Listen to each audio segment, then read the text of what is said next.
හරිම සුමුදුයි.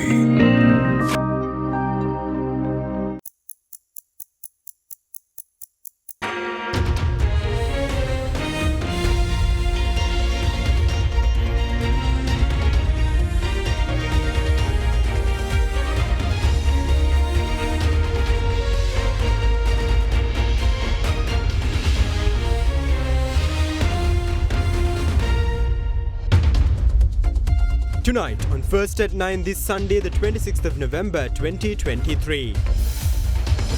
Unite. President says the next step of his plan is to establish a new economy. ඊළඟ පියවර මගේ ව්‍යායාම අලුත් ආර්ථිකයක් ඇති කරන. මේක මේ රට අනාගතයක් දෙන්න ඕනේ. අනාගතය දෙන්න ඔබතුමන්ලට නෙමෙයි. තරුණ පරපුර. ඔබේ දරුවන්, ඒ අයගේ දරුවන්. අපි ඒ අය වෙනුවෙන් මේක හදමු. Invites the opposition to join him in his journey to provide a future for the next generation. Waste. Medical equipment worth 349 million rupees discarded in 2022, reveals the Auditor General.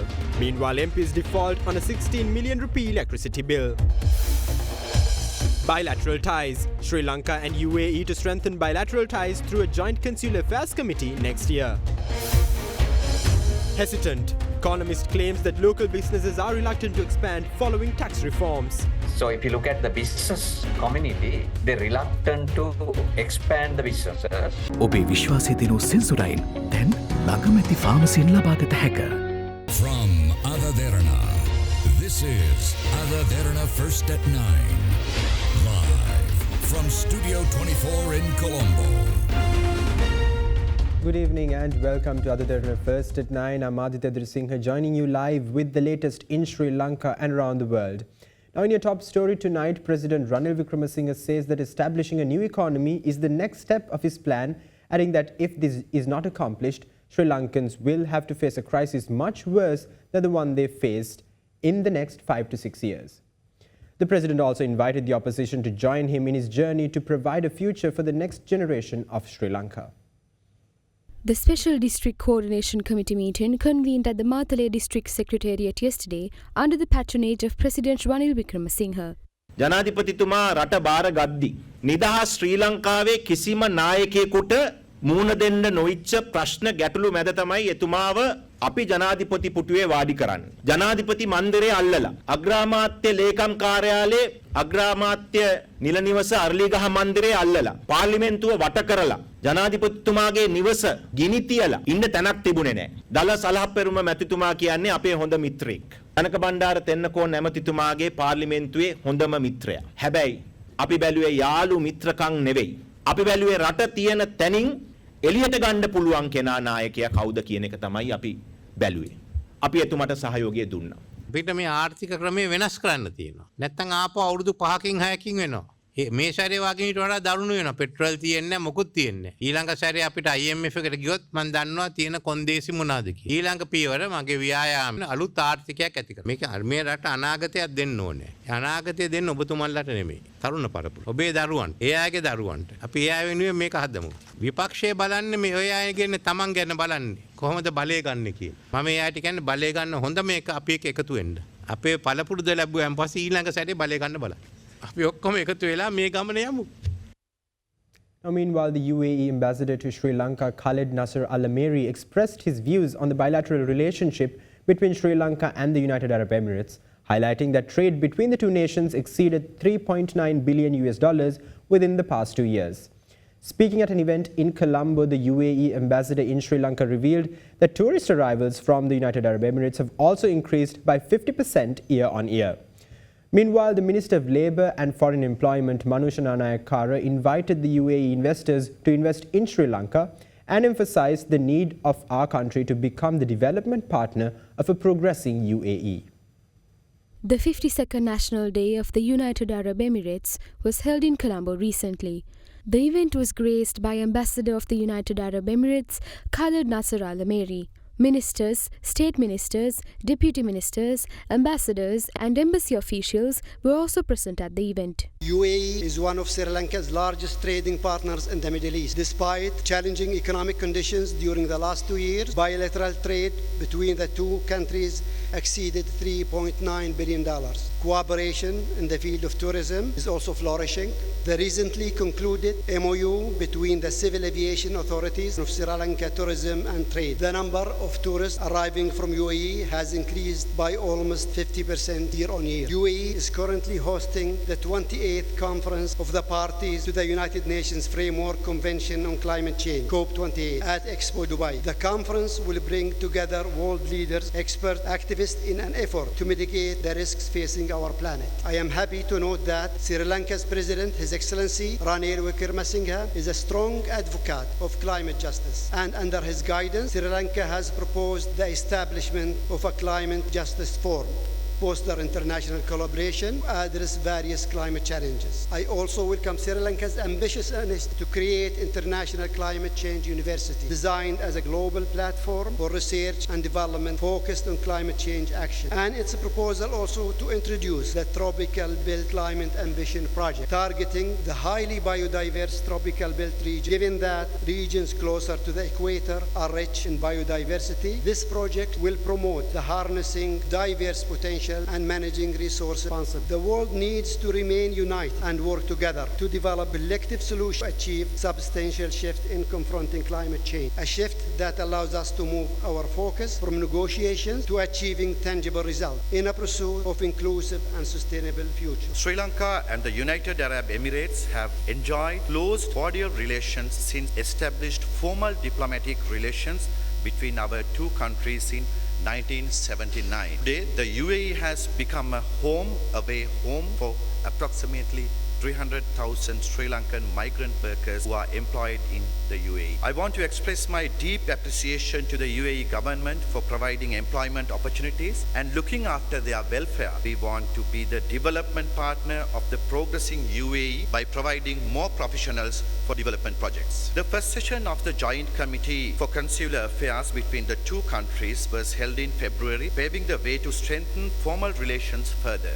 We expect to have the second session of the Joint Committee next year to expand cooperation in trade, investment, scientific, technical, cultural, and other fields. We invite the United Arab Emirates to be a strong development partner in achieving our development targets. I invite UAE investors to invest in Sri Lanka by taking advantage of special fiscal incentive offered in special economic zone. We are aware of the prominent and positive role played by the United Arab Emirates, not only in the affairs of the Middle East region, but also globally various areas. Hosting COP28 is an example of such a role in the area where the international community needs urgent attention and action. The intent participation of President Ranil Wickremesinghe at the event demonstrates not only the importance attached to the issues of climate change, but also to the invitation extended by the President of the UAE.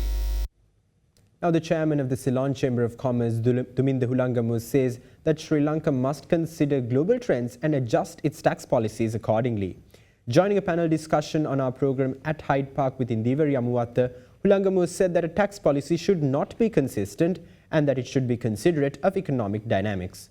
Meanwhile, senior partner of Gajma & Co. N.R. Gajendran says that it is crucial for the government to reach its estimated targets in the coming year as the budget deficit and expenditure has widened in 2024 compared to 2023. Commenting on the tax structure of the country, Head of Tax and Regulatory of KPMG, Suresh Pereira, said that the biggest reason the country is not successful in earning a sufficient tax income is due to the lack of a proper tax structure that supports a good tax policy and tax administration.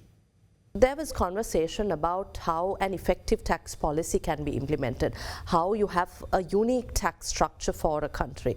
But in designing ours, how do we really make sure that we do not deter foreign direct investments? When a person comes or making a decision or evaluating a country to invest, there will be so many criteria that he or she will go through. There is this theory to say that we should not have given exemptions because of the exemptions that we have reduced our tax base. The other part says, no, we have to give exemptions. Without exemptions, people would come, there's no traction. So I think there are arguments in favor of both parties. these things keep changing. If the country does well, if the economy rebounds, if you have to attract more investments, if our ratios improve, then probably we can. So I don't think there is ever a situation you can say one size fits everything, that we have to keep changing depending on circumstance and time. Which way investments are moving, which way countries are moving, which way investments are flowing, we have to keep a track of it and see which ranks priority at a particular given time. So I don't think you can have a set policy saying, okay, this is what the policy we're going to follow every day in our lives. No. I mean, even countries like the UK, with a country like Ireland, they are giving tax concessions to attract investments. So it's a moving game, it's a moving target. We can't say that there's one particular position we have to take. It'll keep moving depending on the economic dynamics of the world and which way it's moving. Basically, the government is committed to stick with the IMF program. There is no question of moving away from that, in spite of the fact the next year is going to be an election year. That's a firm stand on the government. So that's certainly a positive sign. And also at the same time, the government has been smart enough to give some relief, not from the tax point of view. So there is room for people to be comforted and to be satisfied. Now, looking at the numbers of the budget, now if you see, we are expecting a 3% increase that's going to happen in VAT. Then the increase in the revenue expected on goods and services compared to 23 is about 860 billion rupees. This 4.1 trillion is made up of 860 billion increase in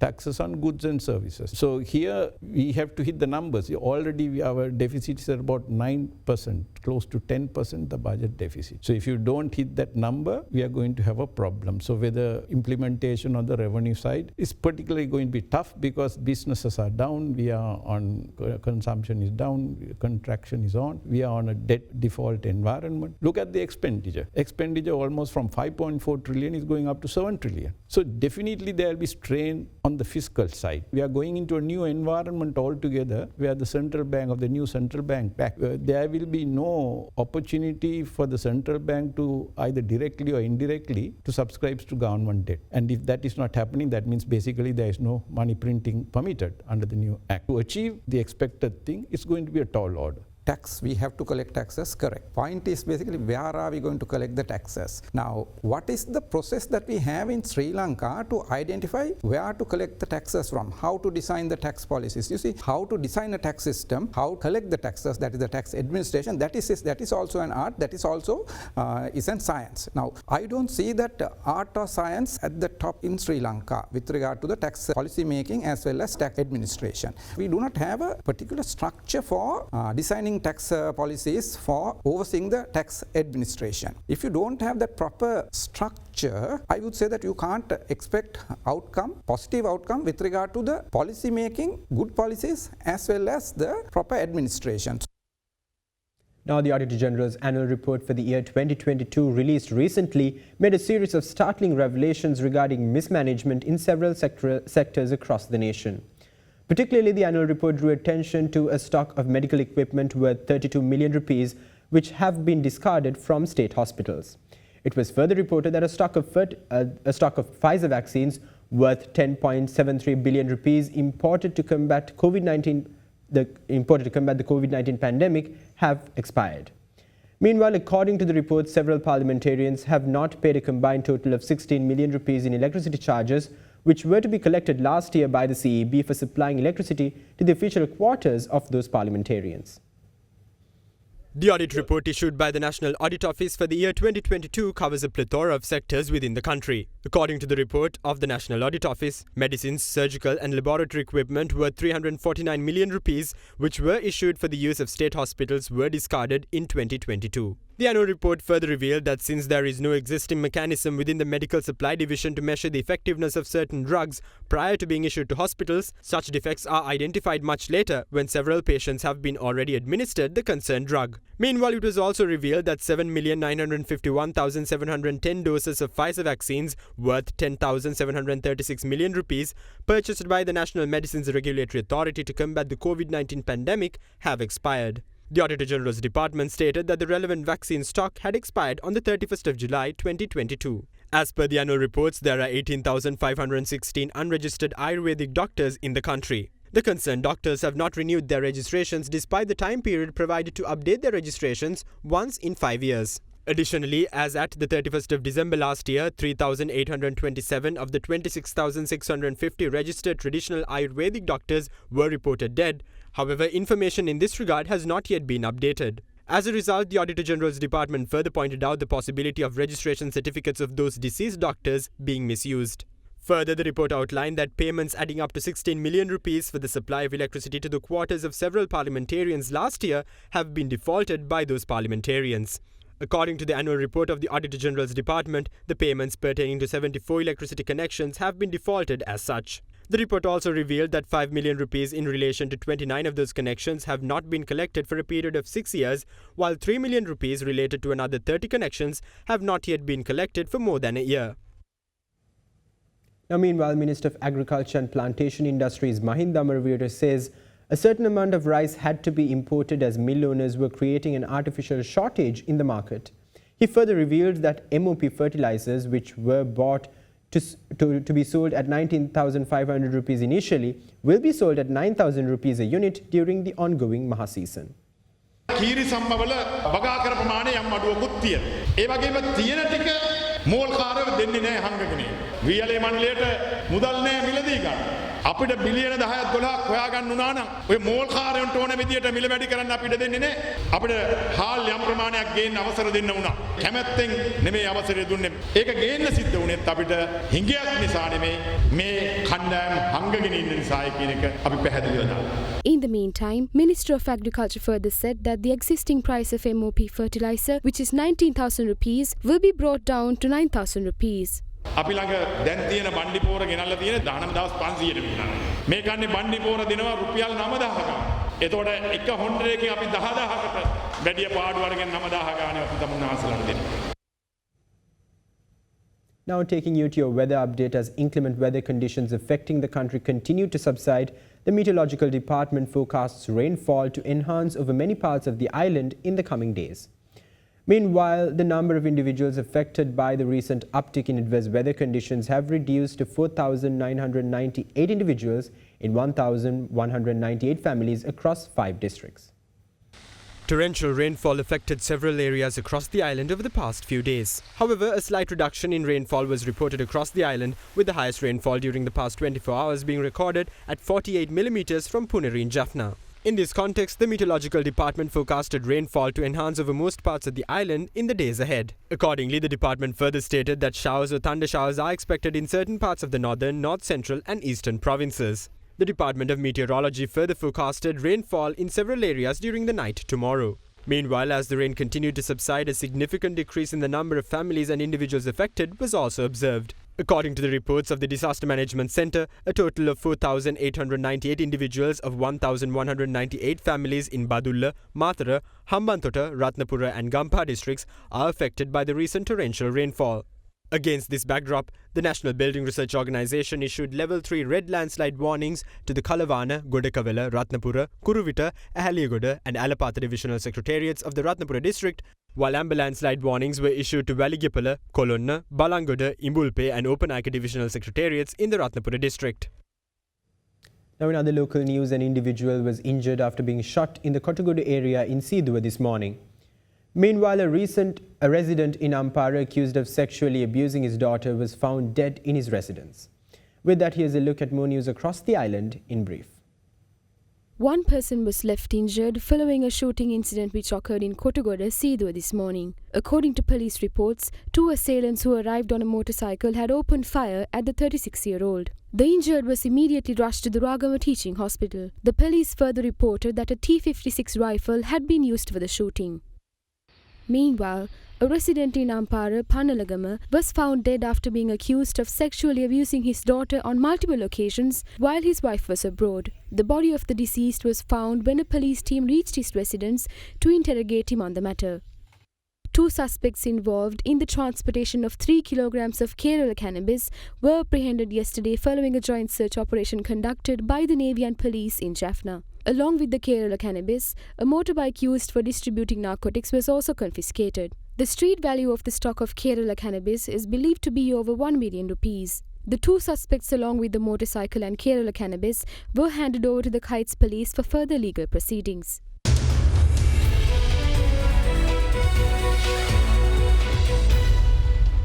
Welcome back, now taking you to your latest business updates. Some economists claim that the tax reforms introduced in Budget 2024 will affect the country's economic growth negatively in the long run as taxed groups shift their income to the informal sector in order to avoid the increased personal and corporate taxes. They also say that local businesses will be reluctant to expand or move into new ventures to avoid taxes, driving off possible investments to the country. Up next is Professor S.P. Premaratne explaining those views in detail on our next segment, Understanding Taxes in Sri Lanka.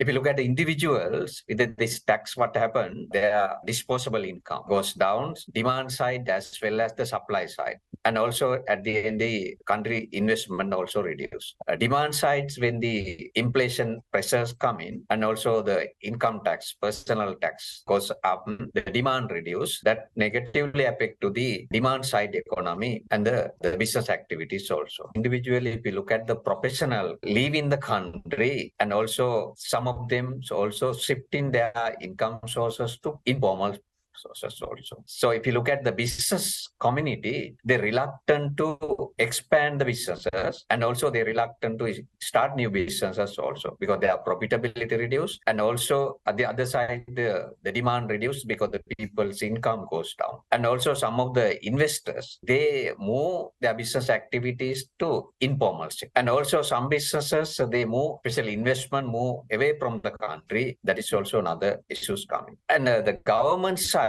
this may help the government revenue increase short run, not the long run, because the people use different strategies. The long run increase in tax, direct as well as indirect tax, after optimal level, the negatively affect to the economic growth after basically 3 years. Now the argument, maybe someone can ask, government need tax revenue. So we have to question why the government need tax revenue. Some argument there, the government use this tax revenue for development purpose. Maybe the economic development happen. But the point is the tax cut is a benefit to the economic development more than the government revenue increase than government expenditure increase. Mainly the government revenue, if you look at really expend right now, not the infrastructure project, and can't really look at the government revenue goes to which kind of expenditure. They say the welfare and the social protection. But the social protections also, the basically not structures, not properly implemented. So that also we have to look at. And the society income distribution also, if you look at, is a badly affect to middle income professional group.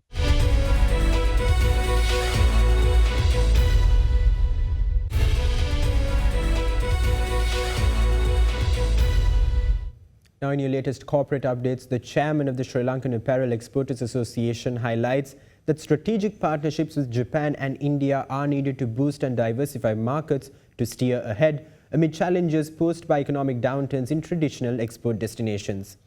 In the meantime, Brandix Apparel Private Limited has taken the pioneering step to adopt Copilot for Microsoft 365, a powerful generative AI service that combines the power of large language models with organizational data from Microsoft 365. With that, let's take a look at our corporate news segment for the day.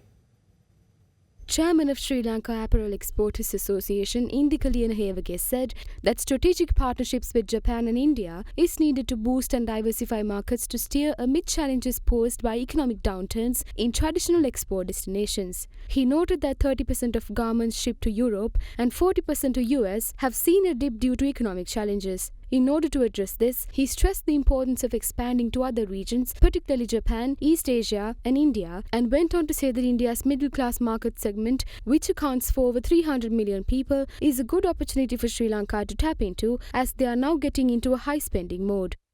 One of Sri Lanka's premier apparel solutions provider, Brandix Apparel Private Limited, has taken the pioneering step to adopt Copilot for Microsoft 365, a powerful generative AI service that combines the power of large language models with organizational data from Microsoft 365. Brandix aims to optimize operational excellence, revolutionize its workflows, alleviate the burden of email tracking, and amplify efficiency without compromising the well-being of its workforce by integrating generative AI capabilities.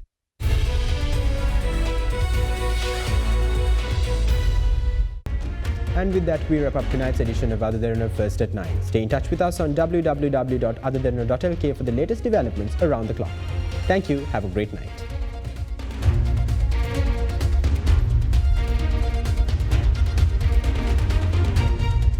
For news News and information you can trust 24 hours a day. Visit AdaDerana.lk.